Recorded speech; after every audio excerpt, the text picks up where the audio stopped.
how to make super cool zebra print bread. Let's see what's cooking. It's time for yoyomax12.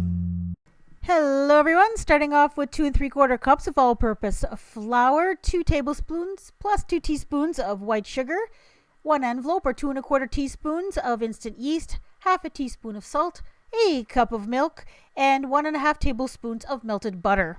Now what I usually do is I start off with the paddle attachment on my mixer. When it gets too difficult to mix, I switch it to the bread hook attachment, and then eventually I take it right out and put it on the countertop where I knead it a little bit with my hands, and then all you have to do is cut it in half right down the middle. One half you're going to put right away in a greased bowl, cover it with plastic wrap, and put it in a warm place to rise. The second half we're going to tint a dark black color. Now the video where I found this idea suggested you use bamboo charcoal powder.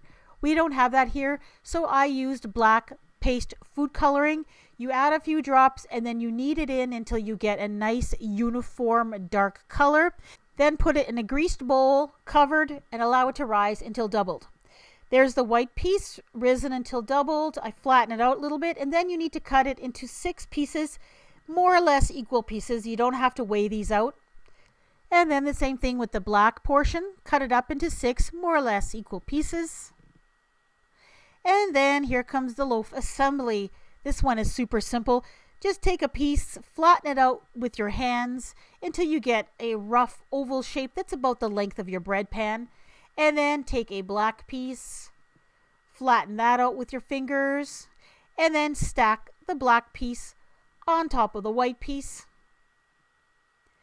And then you're just going to continue that way, alternating black and white until you have a stack that's 12 pieces high.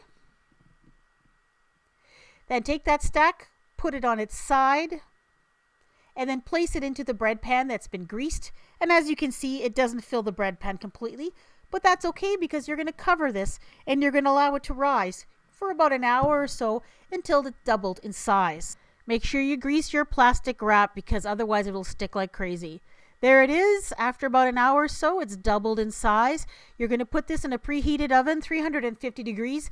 Bake it for about 20-25 minutes until it's golden brown and it sounds hollow when you tap it. Allow it to cool in the pan for about 10 minutes and then take it out of the pan and let it cool completely on a wire rack. And here comes the big reveal. I'm cutting up this cooled loaf and right away you've got some awesome zebra stripes. And every slice is just as pretty. And you have some very interesting black and white crumbs from this bread too.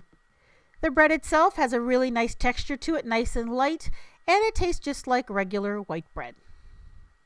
I have 2 other animal print breads on my channel. I have a giraffe and a leopard print bread. If you want to see either of these videos, click on your screen or look for the link in the description box below. Thanks for watching. Bye-bye.